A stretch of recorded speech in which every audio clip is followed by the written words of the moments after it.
KGF chapter 3 की शुरुआत होती है रमिका सेन के पीएम ऑफिस से। रमिका सेन को एक ऑफिसर बता रहा होता है कि पिछले 3 सालों से रॉकी ने विदेशों तक अपना बिजनेस फैला दिया था और इंडोनेशिया और अमेरिका में भी उसने कई इलीगल काम किए थे।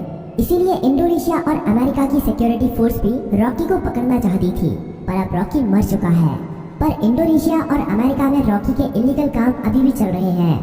रमिका सेन कहती है तो इंडोनेशिया और अमेरिका की गवर्नमेंट को उसके खिलाफ एक्शन लेना चाहिए। तभी वो ऑफिसर बताता है कि गवर्नमेंट ऐसा नहीं कर सकती, क्योंकि रॉकी ने 1979 से 1981 तक इन 3 सालों के अंदर ही अपने सोने के बिजनेस को काफी बड़ा कर लिया था। विदेशों में भी हजारों लाखों लोग उसके लिए काम करते हैं और खुद गवर्नमेंट के लोग भी उसके साथ मिले हुए हैं। इसीलिए गवर्नमेंट चाहकर भी उसके खिलाफ एक्शन नहीं ले सकती। फिल्म की कहानी अब फ्लैशबैक में जाती है और हमें रॉकी के जीवन के उन्हीं 3 सालों के बारे में पता चलता है जिसमें उसने अपने साम्राज्य को विदेशों तक फैला दिया था। सभी माइनों पर कब्जा होने के बाद रॉकी ने और कई माइनों की खोज कर ली थी और सभी लोगों को उनकी खुदाई में लगा दिया था। रॉकी ने उन सभी माइनों से तेजी से सोना निकाला और इकट्ठा करता गया और बाहर के बड़े बड़े देशों में एक्सपोर्ट करने लगा। रॉकी को विदेशों से काफी बड़े बड़े ऑर्डर आने लगे, जिनको पूरा करने के लिए उसने खुदाई को और तेज करवा दिया था। दूसरी तरफ से उसने माइन की खुदाई के लिए और सोने की खोज के लिए अमेरिका से कई टेक्नोलॉजी मशीन भी मंगाई थी, जिससे वो जल्द से जल्द इन सभी माइनों पर सोना निकालकर इकट्ठा कर सके। रॉकी ने अगले 1 साल के अंदर इन माइनों से इतना सोना निकाला था जितना कि पिछले 20 सालों में भी नहीं निकाला था। दूसरी तरफ रॉकी ने अपने इलाके को एक इंडस्ट्रियल एरिया बना लिया था और माइन में काम करने वाले लोगों के लिए उसने अच्छे घर, स्कूल, कॉलेज, अस्पताल सब कुछ बना दिए थे। इसीलिए खुदाई करने वाले लोग उसे काफी पसंद करते थे और उसके लिए अपनी जान देने के लिए भी तैयार थे। धीरे धीरे करके रॉकी का साम्राज्य बड़ा ही होता जा रहा था। विदेशों में सोने का एक्सपोर्ट करते करते रॉकी की जान पहचान भी विदेशों की सरकार से भी हो गई और सरकारों के कई लोग रॉकी के साथ मिल गए। रॉकी कई बार इंडोनेशिया और अमेरिका में भी गया था। वहाँ पर भी उसने अपने सोने के साम्राज्य को काफी बड़ा कर लिया था। इस साम्राज्य को फैलाने में सरकार के कई लोगों ने उसकी मदद की थी और रॉकी ने एक गैंग अपनी इंडोनेशिया में और एक अमेरिका में भी खड़ी कर ली थी और रॉकी ने इन गैंग के लिए अपना एक लीडर भी बना लिया था और रॉकी उन सभी का राजा बन गया था। इस तरह से रॉकी ने अपने साम्राज्य को विदेशों तक फैला दिया था। अब कहानी फ्लैशबैक से बाहर आती है और हमें दिखाया जाता है कि जब रमिका सेन ने भारत में रॉकी के साम्राज्य को खत्म कर दिया था और रॉकी अपना सारा सोना लेकर समुद्र के बीच में चला गया था, वहाँ पर रॉकी ने इंडियन नेवी को खुद मैसेज करके उसे मारने के लिए कहा था। तब इंडियन नेवी ने रॉकी के शिप पर मिसाइल छोड़कर रॉकी को मार दिया था, पर रॉकी वहाँ पर मरा नहीं था। रॉकी का सारा सोना उसी समुद्र की गहराइयों में उसी जहाज में दफन है और रॉकी को अमेरिका के सबमरीन ने बचा लिया था। ये सबमरीन अमेरिका के एक बिजनेसमैन की थी, जिसे रॉकी ने उन 3 सालों के बीच में अपना पार्टनर बना लिया था।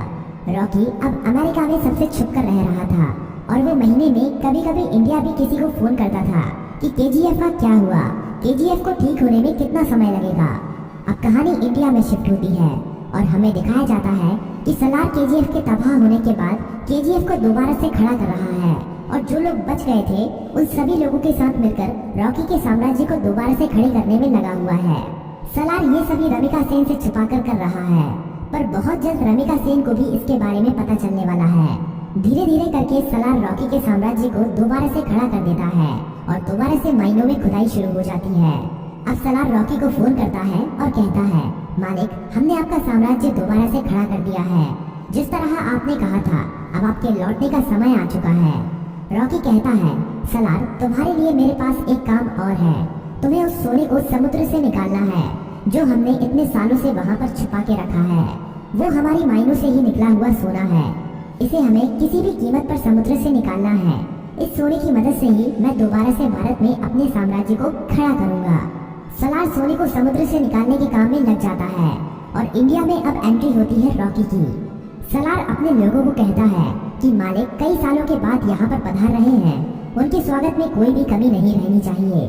किसी को नहीं पता था कि ये मालिक कौन है। रॉकी अकेला ही अमेरिका से आ रहा होता है। केजीएफ में रॉकी का स्वागत धूमधाम से किया जाता है। सभी लोग रॉकी को देखकर हैरान थे, क्योंकि उन्हें लग रहा था कि रॉकी मर चुका है, लेकिन रॉकी तो अभी जिंदा है। रॉकी अपनी माइनों का काम देखने के बाद सीधा मिलना चाहता था रमिका सेन से। सलार कहता है कि हम भी उसके साथ चलेंगे, पर रॉकी कहता है कि नहीं, मैं अकेला ही मिलने जाऊंगा। रॉकी अकेला ही अपनी रोल्स रॉयल कार में जा रहा होता है। तभी नाके पर पुलिस उसे पकड़ लेती है। पुलिस वाले जानते नहीं हैं कि वो रॉकी है। वो रॉकी के पास लाइसेंस ना होने की वजह से और ओवर स्पीडिंग होने की वजह से थाने ले जाती है। वहाँ पर रॉकी कुछ नहीं बोलता, बस अपने आदमियों को फोन कर देता है। थाने में बड़ा ऑफिसर आता है और रॉकी से चिल्लाकर बात करने लगता है। तभी पूरा पुलिस स्टेशन हिलने लगता है और कई हेलीकॉप्टर और बंदूक लेकर रॉकी के आदमी यहाँ पहुँच जाते हैं। उन आदमियों से एक आदमी रॉकी का लाइसेंस लेकर थाने के अंदर आता है और पुलिस को लाइसेंस दिखाता है। पुलिस वाला लाइसेंस पर रॉकी का नाम पढ़कर हैरान रह जाता है और रॉकी को वहाँ से जाने देता है। रॉकी अब सीधा रमिका सेन से मिलने के लिए जाता है। रॉकी के पहुंचने से पहले वो पुलिस वाला रमिका सेन तक ये खबर पहुंचा देता है कि रॉकी अभी भी जिंदा है। रमिका सेन ये खबर सुनकर हैरान हो जाती है कि अभी तक रॉकी कैसे जिंदा है।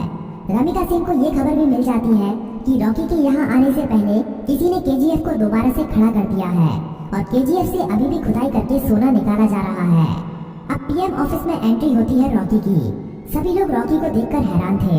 रॉकी सीधा मिलने जाता है रमिका सेन से। रॉकी रमिका सेन से कहता है कि मैंने कहा था ना, युद्ध हुआ तो जीतूंगा मैं और जीत मेरी ही हुई है। रमिका सेन कहती है कि अच्छा है, तुम जिंदा हो, अब मैं तुम्हारे सामने ही तुम्हारे केजीएफ को तुमसे छीन लूंगी। रॉकी कहता है कि उसकी नौबत ही नहीं आएगी। रमिका सेन रॉकी की इस बात को समझ नहीं पाती। तभी रॉकी वहाँ से चला जाता है। अगले कुछ ही दिनों में रॉकी रमिका सेन की सरकार गिरा देता है और सरकार में अपनी पार्टी को जिताकर अपने आदमी को प्रधानमंत्री बना देता है। रॉकी अब दोबारा रमिका सेन को फोन करता है और कहता है कि अब क्या करोगे, अब तो तुम्हारी सरकार भी नहीं रही। रमिका सेन कहती है कि अब मेरी जिंदगी का एक ही मकसद है, तुम्हारी मौत। रमिका सेन रॉकी के सभी दुश्मनों को इकट्ठा करती है। रमिका सेन इनायत खली से भी हाथ मिला लेती है और जितने भी रॉकी के देश विदेश में दुश्मन थे सभी को इकट्ठा करके रॉकी को मारने का प्लान बनाती है। रॉकी को मार पाना आसान नहीं था। रॉकी जितना अकेला खतरनाक था उससे ज्यादा खतरनाक उसके गैंग के लोग थे। रमिका सेन को इंडोनेशिया और अमेरिका की गवर्नमेंट से भी सपोर्ट मिलता है, लेकिन रॉकी जानता था कि रमिका सेन उसके केजीएफ को तबाह करने में अपना पूरा जी जान लगा देगी। रमिका सेन जानती थी कि रॉकी को उसके केजीएफ में घुसकर मार पाना अब काफी ज्यादा मुश्किल हो गया है, क्योंकि अब रॉकी ने अपने केजीएफ में मिसाइलों को रोकने के लिए अपने केजीएफ के चारों तरफ रडार सिस्टम और काउंटर मिसाइल रख दी है। अब अगर कोई भी उसके केजीएफ के अंदर घुसने की कोशिश करेगा तो वो मारा जाएगा। रमिका सेन जानती थी कि रॉकी को मारने के लिए उसको केजीएफ से बाहर निकालना पड़ेगा और अकेले रॉकी के मरते ही उसका सारा साम्राज्य खत्म हो जाएगा। इंडिया में अपनी गवर्नमेंट खड़ी करने के बाद इंडिया की गवर्नमेंट रॉकी के लिए एक काफी बड़ी पार्टी रखती है। इस पार्टी में विदेशों के बड़े बड़े बिजनेसमैन, बड़ी बड़ी गवर्नमेंट के लीडर आते हैं। रॉकी की सिक्योरिटी के लिए इस पार्टी में काफी ज्यादा सिक्योरिटी लगी हुई थी। रॉकी पार्टी में पहुंच जाता है। थोड़ा नाच गाना होने के बाद पार्टी में एंट्री होती है रमिका सेन की। रॉकी से थोड़ी बातचीत करने के बाद रमिका सेन कहती है कि अब समय आ गया है कि तुम्हारे साम्राज्य को यहीं पर खत्म कर दिया जाए। पर तभी रॉकी के चारों तरफ हजारों लोग उसके ऊपर बंदूक तानकर खड़े हो जाते हैं। रॉकी की खुद की गवर्नमेंट उसे धोखा दे देती है और विदेशों से आए हुए बिजनेसमैन भी उसकी मौत का तमाशा देखने के लिए वहाँ पर आए हुए थे। सभी विदेशों के बिजनेसमैन चाहते थे कि रॉकी की मौत होने के बाद वो केजीएफ पर कब्जा कर लेंगे और अपने बिजनेस को फैलाएंगे और ढेरों पैसा कमाएंगे। ये सब देखकर रॉकी खुद हैरान रह जाता है, पर रॉकी जानता था कि एक दिन उसकी मौत जरूर होगी, इसीलिए वो अपने आखिरी पल में भी निडर रहता है। रमिका सेन कहती है कि देखा, आखिर तुम्हारे लोगों ने ही तुम्हें धोखा दे दिया। इतना कहते ही सभी लोग रॉकी को गोलियों से भून देते हैं और रॉकी की मौत वहीं पर हो जाती है और फिल्म यहीं पर खत्म हो जाती है।